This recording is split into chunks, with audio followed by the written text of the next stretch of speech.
Bonjour à tous et bienvenue dans cette nouvelle vidéo. Alors aujourd'hui, vous ne savez pas de quoi on va parler. Eux le savent parce qu'ils ont lu le titre et ils ont vu la miniature que tu auras fait. Mais dans le futur, une image de toi dans le futur qui le fait.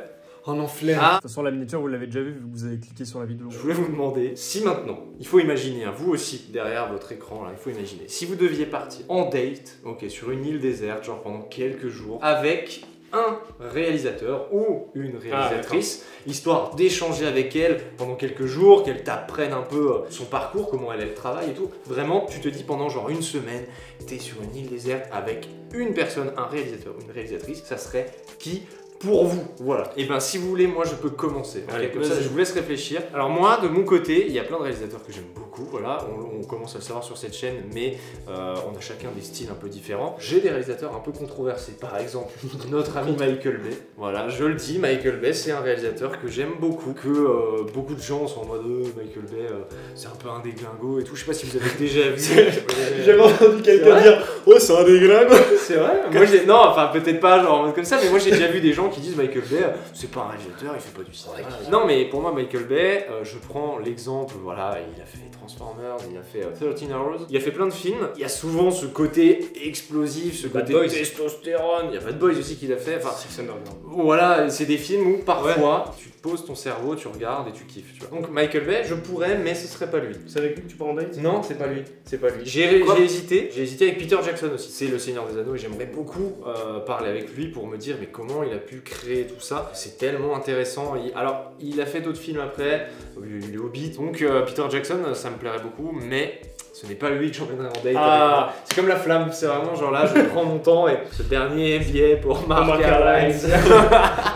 Je vais prendre avec moi pendant une semaine, tout frais payé, Christopher Nolan. Voilà, je vais prendre Christopher Nolan. Je sais pas si vous le savez, mais Christopher Nolan, c'est le seul réalisateur, je crois, que j'ai vu tous ses films. J'ai vu toute sa filmographie, j'ai vraiment adoré et moi j'aimerais beaucoup pouvoir échanger avec lui sur la manière dont il voit le temps, parce que j'ai l'impression qu'il le voit parfois différemment et il le transpose dans ses films. On l'a vu à travers Dunkerque, à travers Tenet, à travers Inception même, c'est à chaque fois le temps, mais dans des contextes différents, tu vois. Des fois c'est Casio, des fois c'est Swag. C'est ça, totalement. Du coup, Christopher Nolan, ouais, moi je l'emmènerais bien pour discuter avec lui et surtout lui demander quels sont ses prochains projets. Il sait pas, il veut faire potentiellement un remake de Memento. En bon film cette fois? Tu l'as vu Memento? Allez, mais ça, vous voyez, ça c'est les gens qui m'énervent, ça. Ça c'est les gens qui m'énervent, ça crache dessus. Beaucoup de choses qui t'énervent. Oui, ça par exemple, ça me saoule. Ça me saoule. Wow, c'est bon là. Il se prend pour qui là, putain? Touche pas à ma perte. On te paye à quoi là, sans déconner? On le paye pas en fait déjà. Oui, c'est bon. On s'en bat les couilles de ton réalisateur là. Il est claqué au sol. Bah tu sais quoi, il fait le malin, Mais prends ma place. Bah prends ma place, ok. Bah viens dire c'est quoi ton réal préféré, viens dire c'est quoi toi. Ah oui, donc carrément. D'accord. Le son va être bien en tout cas, super. Très bonne idée. Bah du coup, stagiaire, c'est quoi ton réal préféré toi? Donc tu fais le malin. Gad Elmaleh. Ouais, ça dégage. Non, Elie Semoun. Ouais, casse-toi, lève-toi, bouge. Moi j'ai bien aimé Cyprien. Super, stagiaire toi. Et alors je reviens parce que c'était pas foufou. Non. Je reviens, c'était pas Gad, foufou. si tu nous regardes, on va. À ton avis, toi, tu prendrais qui pour partir une semaine sur une île déserte? Il y a plein de réals que j'aimerais bien, genre je sais pas, Andrei Tarkovsky, Paul Thomas Anderson, Hong Sang-soo, Wong Kar-wai, tous ces grands réalisateurs. Je n'ai de cœur que pour quelqu'un, qu'une seule personne, et je dis bien une. Ah, parce que c'est une femme. C'est une femme, et il s'agit d'Agnès Varda. Salut.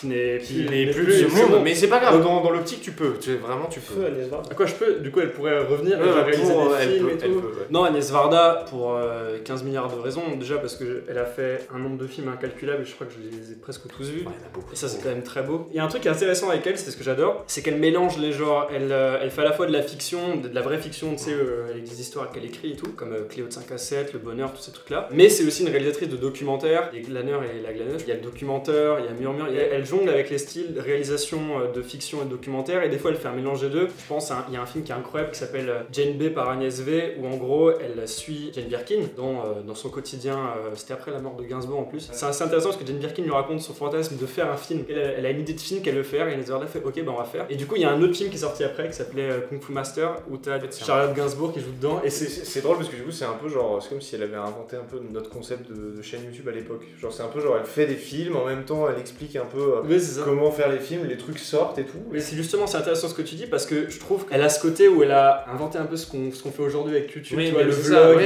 le côté, en ok. fait, ce qu'elle aime bien faire, c'est qu'elle prend sa caméra dans ses documentaires par exemple, et elle se balade un peu, elle filme des trucs un peu random, et avec son œil, et avec du coup sa voix et ce qu'elle raconte, du coup elle fait beaucoup de narration sur ce qu'elle filme, et bah t'as un peu ce côté vlog. Elle se prend aussi comme ça, elle fait salut tout le monde, Bah, c'est Agnès. presque, mais non, mais genre, je sais pas, moi, il y a une scène que j'adore dans Les Glaneurs et la Glaneuse où en gros, elle compare un peu son voyage à la découverte de ces gens qui du coup prennent des pommes de terre laissées à l'abandon dans les champs, et elle compare ça, elle avec sa vie, où en gros, elle filme ses mains, où elle dit, regardez, moi, mes mains elles sont fripées et tout, et elle fait des parallèles entre les histoires et les gens qu'elle rencontre et sa vie, tout son quotidien et ce qu'elle a vécu. T'as l'impression de vivre son quotidien de femme réalisatrice, et je sais pas comment dire ça, mais c'est trop Et du intéressant. coup, il y avait une grosse équipe sur ce genre de film. Parce que genre, est-ce que Non, ou est-ce que c'était vraiment comme t'as dit, elle prend sa cam et elle le filme. Non, il y a quand même une équipe avec le son et tout, Ok. c'est vite fait quoi. Il y a un autre film, c'est je pense mon préféré d'Agnès Varda, c'est Jaco de Nantes. Pour vous dire le contexte, Jacques Demy, qui est un de mes réalisateurs préférés, qui était du coup en phase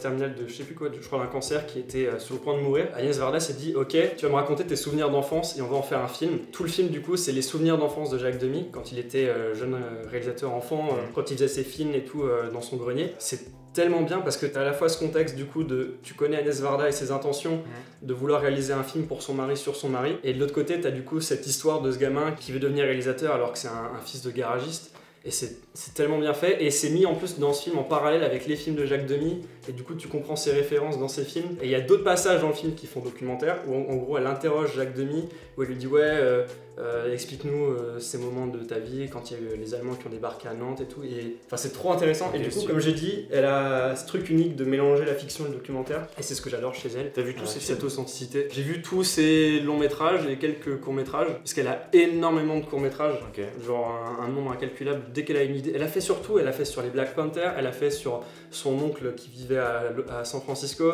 elle a fait sur des hippies à Los Angeles, elle a fait un film sur des Cubains. C'est vraiment, tu penses à un sujet de l'époque des années 70-80, elle l'a documenté. C'est trop cool parce que tu vis du coup, comme j'ai dit, la vie de cette réalisatrice dans cette époque et sa vision du monde. Et du coup pour terminer, parce que je parle beaucoup, je sais pas si la vidéo est déjà sortie, mais normalement va y avoir, ou il y a déjà eu une vidéo qui s'appelle Agnès Varda en 5 minutes, comme du coup Jean-Luc Godard en 5 minutes, qui est du coup soit en fiche déjà ou soit bientôt. Et maintenant on passe à Florian qui est dans le flou depuis tout à l'heure. Parce que toi tu réfléchissais beaucoup là, je t'ai vu réfléchir, mais Je suis pas réfléchi beaucoup en fait. quel réalisateur ou réalisatrice voudrais-tu emporter avec toi? En vrai, j'y ai pas réfléchi. J'aurais pu parler de Damien Chazelle, qui fait des films Moi je pensais que t'allais c'est dire. pas Chazelle. Moi je pensais que tu partais avec fait Chazelle. partie des réals les plus prometteurs de ces années actuelles et des prochaines. Sans doute. J'aurais pu parler de Terry Dolan, parce que j'aime bien ses films, mais voilà. J'aurais pu parler d'Abdelatif Kechiche, mais j'aime pas ce qu'il fait. Tu m'as fait trop peur, je me suis dit putain s'il part avec J'aurais lui. pu parler de Kevin Voranger aussi, parce que c'est un grand réal. C'est vrai. Mais je vais parler de quelqu'un qui... En fait, j'y réfléchi, mais c'est évident en fait. C'est évident. Si je devais partir avec quelqu'un une semaine pour discuter cinéma et apprendre de cette personne... Attends, est-ce que si vous avez la réponse dans les commentaires, vous le mettez maintenant? Mais moi je t'avoue que j'ai Moi, C'est quelqu'un avec qui j'ai déjà pu échanger de manière unilatérale. Oh je l'ai. C'est Sylvester Stallone. Oui, je l'ai, putain, mais oui, c'est vrai qu'il est réalisateur Il est aussi. réel, il a réalisé Rocky 2, 3, Mais oui, 4, c'est vrai. 6. Il a réalisé Expendables, qui est plaisir coupable. Moi j'aime bien. Putain, oui. Mais en vrai, c'est plus pour sa vision du cinéma, la manière dont il va raconter des histoires, de créer des personnages. Il y a un truc vraiment très riche dans son univers, et moi ça me bouleverse beaucoup, enfin ça me touche. C'est sans doute lié à mon passé, au fait que c'était l'idole de mon père, c'est lui qui m'a transmis un peu ce truc autour de ses films à lui. Si je devais vraiment rencontrer quelqu'un, échanger avec quelqu'un, ça serait lui. En plus, tu pourrais faire une semaine de muscu intensive De avec ouf. lui. Donc vraiment, ce serait genre de Franchement, faire de tout quoi. Ça serait stylé. Le matin on discute, après on va faire une petite séance à la salle, et puis voilà. Je vous débattrai sur Rambo 5. Ah, là, Ouais, ça ça, serait c'est- peut-être la Discord là. Je pense qu'il regrette, il m'a appelé, il m'a dit je regrette. J'ai pas grand chose à dire parce que c'est un truc que j'aime profondément et je n'ai pas d'argument vraiment valable parce que il y a beaucoup de ces films qu'il a réalisés qui sont pas très bien, objectivement. Après, il a été aussi un grand scénariste, il a produit beaucoup de films. Voilà, c'était nos réalisateurs préférés, c'était nos impressions, nos vies, nos goûts. Et maintenant, c'est à vous, dans les commentaires, de nous dire quels sont vos réalisateurs préférés. Faites pas du tout ça pour le référencement, faites plutôt ça pour que vous puissiez nous partager. Ça peut être intéressant. Même racontez-nous une histoire, racontez-nous pourquoi ce réalisateur en particulier, Et- pourquoi c'est votre réalisateur. Est-ce Bah. que c'est comme Flo, il y a un rapport C'est avec vrai. le passé, le père, quelque chose d'assez freudien qui se cache derrière, quelque chose comme ça? Bon, n'oubliez pas de vous abonner parce que nous on revient très vite pour de nouvelles aventures. Allez, ciao. Ciao, ciao.